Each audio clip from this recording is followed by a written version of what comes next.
Hello there everybody, What Culture's Adam Cleary here, and I just want to say at the start of this that I love Stranger Things. I do, I really love Stranger Things. I want to front load this video with that because there will come a point later on where you're like, why is he doing this? Does he hate Stranger Things? No, I do not. I love Stranger Things. I loved it when it dropped in 2016. I loved season 3, and I'm going to love it whenever it comes back in the near future. I love Stranger Things. I love Stranger Things. But, and this but is the entire premise of the video, it doesn't make a lot of sense sometimes, does it? It's not exactly perfect in the writing department. Like when you scrutinize it, as I surely have, there's a lot of plot holes that just make things not good.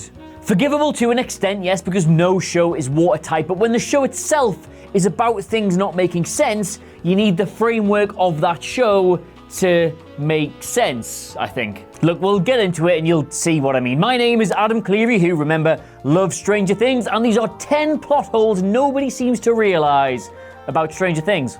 Number 10, Material Girl. Alright, so this is a small one, this is a minor gripe, but Eleven and Max's trip to the Star Court in Season 3 was, I will not deny it, one of the most aesthetically and characterly pleasing moments of the entire season. It was really nice to see her getting out with the whole lab rat mindset and becoming a normal girl, doing the normal girl things that normal girls do.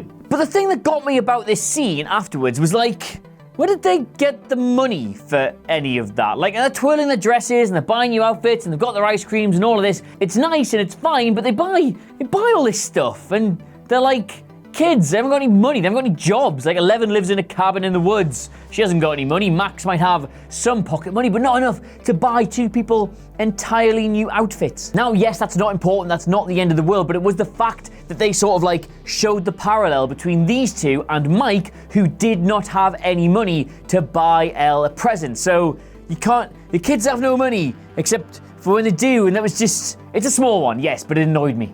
Number 9, There Will Be Blood. Sometimes.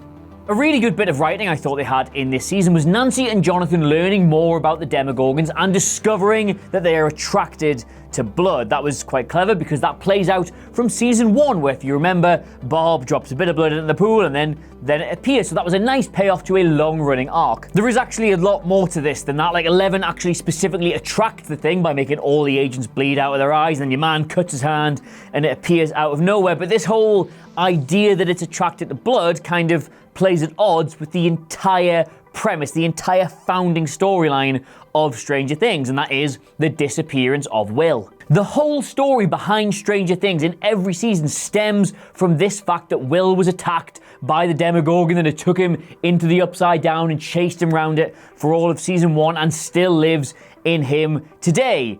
But there was no blood there. Why would it hound Will? Why would it pursue Will? Why would it target Will when the whole thing's meant to be about it being attracted to blood? There's just, you've got that and you've got that, and you can't have both. One slight caveat to this one is they could just address that later, why it's so obsessed with Will, and that would make this not a plot hole, but until they do that, it is a bit of a plot hole, isn't it? So, Number 8, where the hell is Will's dog?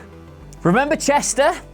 The buyer's dog in season 1 that was barking all the time and was actually a fairly integral plot device when he wanted to be. Where's he been for 2 entire seasons of this show? Yes, you're sitting there now going, oh yeah, they had a dog. Like, they had a dog in season 1, and then they didn't in season 2, and they still didn't in season 3, and just nobody has mentioned where this dog has gone. Now, slightly sad fact here, but dogs do die, but if you want to kill the dog off between seasons, you do sort of have to address that. Like, he was a character in season 1. You can't just write out a character between seasons without saying something about the fact they're not there. And whether all the cats watching this video like to admit it or not, that dog was a character. Now, actor Noah Schnapp has said in an interview that maybe it just died off season, but if that is the case, then I don't know, put a little doggy grave in somewhere. Just address that fact. It's lazy otherwise. Number 7, Horring Around.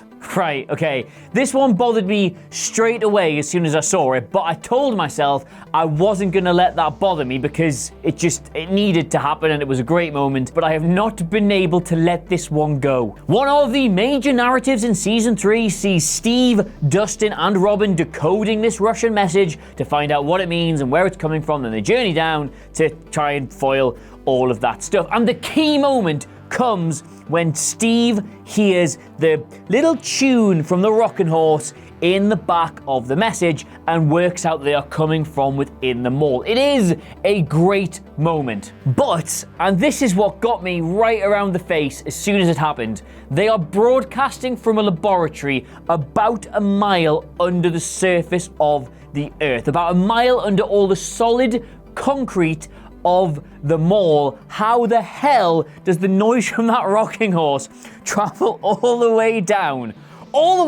and get into that microphone, right? I'll quickly demonstrate using my microphone, right? Look, can you hear me? Can you hear me now? Right, that's how far away I am. Can you hear me now? Can you hear me now? Can you hear me now? Can you hear me now? Not quite the same as when it's right here. Again, this was one of my favorite moments of the season. It was a real jaw dropper to find out that they were under the building, but unless we're supposed to believe that the Russians record this message, then go up to the mall floor level to broadcast it, which is not exactly the most covert thing I've ever heard of. It doesn't work at all, this, does it? It's bad. Number 6, this idiot man. This man right here, he went and attacked Hopper while he was searching through the facility from season 2. He beat him up quite badly, not too badly. He got up the next day and he was relatively fine, but he beat him up while he was searching the facility. So, just to recap that situation there, Hopper's last crumb of a clue was to go to a facility where he was going to find nothing, by the way. That trail would have run cold. He was going to go do that. That would have been the end of his investigation. But no, he appeared and punched him in the head a couple of times, giving him both motivation and an entirely new trail to follow. If he'd just done nothing, they would never have found out. This is an actual idiot. An idiot. Number 5, the other body. Now, cast your minds back to season 1. There was all those episodes right at the start where you genuinely did not know if Will Byers was dead or not. It was a mystery about his disappearance, and we did not know whether it was going to have a happy ending or a sad ending. If you remember, at the quarry, they found a child's body. This was massive news in Hawkins, absolutely massive news. The entire town gathered around to mourn him. It's not often you get a dead small child in these backwater American towns. The entire town was rocked by it until it then transpired that no, he wasn't dead at all. If the biggest news in the town was that a boy's body had been found and then he comes back, do you not think everybody would want to know everything about his disappearance and not just he was missing? The show doesn't really do anything to explain how Joyce, Hopper, or any of his friends explained his disappearance to the rest of the town. Like, everybody would have been really interested in where the hell the Byers boy had been for all this time and why he's come back so weird, but the show just kind of goes, back now. Number 4, the dead don't talk. Okay, so you remember how one missing boy was the biggest story in Hawkins possibly ever? How the whole town was like, oh my god, a missing child, and oh my god, a child's body, and that was big news to them. Look at this hospital.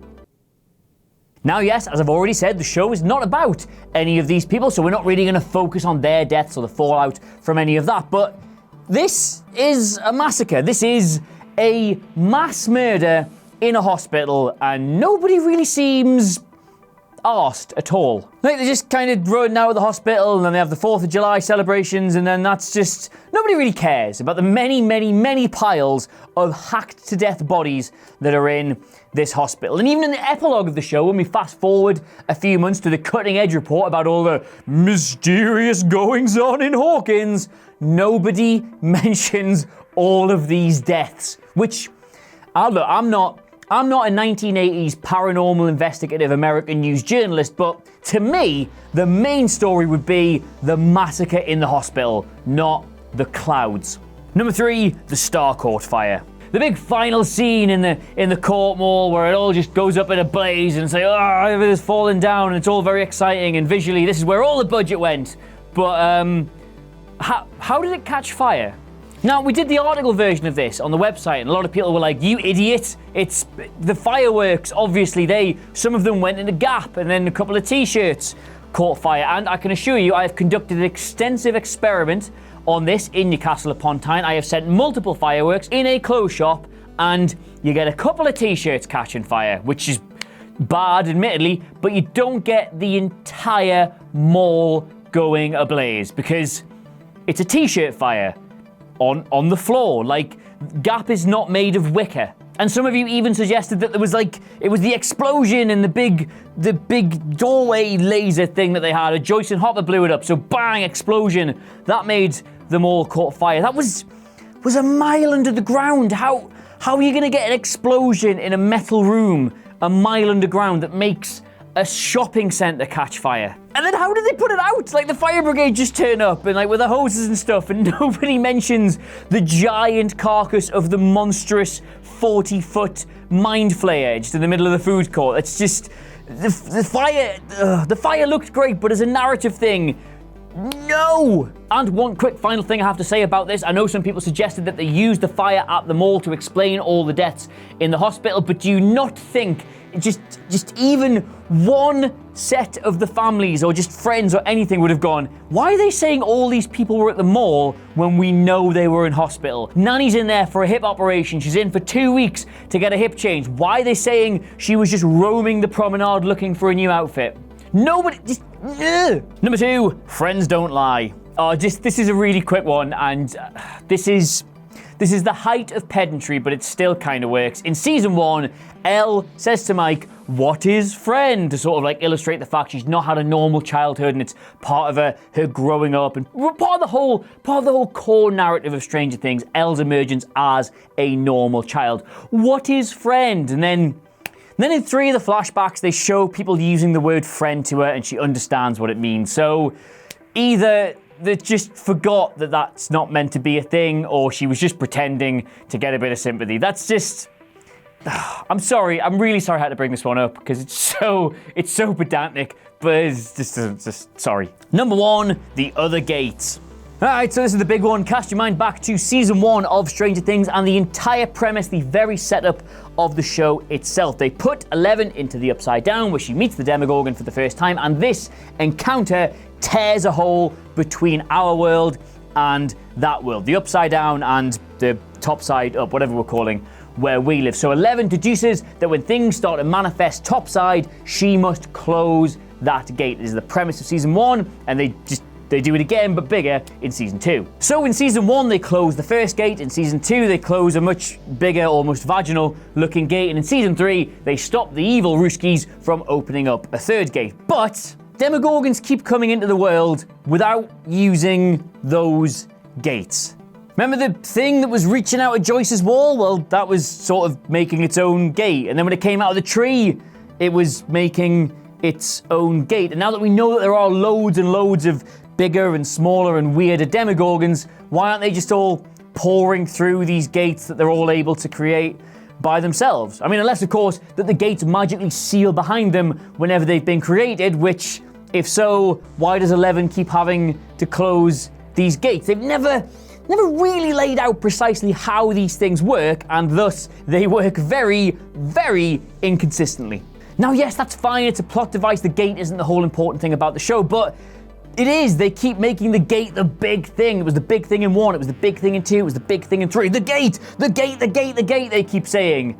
But then they don't really explain the gate and just kind of do whatever they want with it. So all this stuff we're expected to know and care about in regards to the gate, can't really know or care about. That makes sense. So, there you have it. Those are 10 big plot holes in Stranger Things. I get laid plenty. Thank you so much for asking. Anyway, let us know what you make of it all in the comments below. And of course, don't forget to like, share, and subscribe. But in the meantime, though, thank you so much for watching. I've been Adam Cleary, and I'll see you soon. Bye.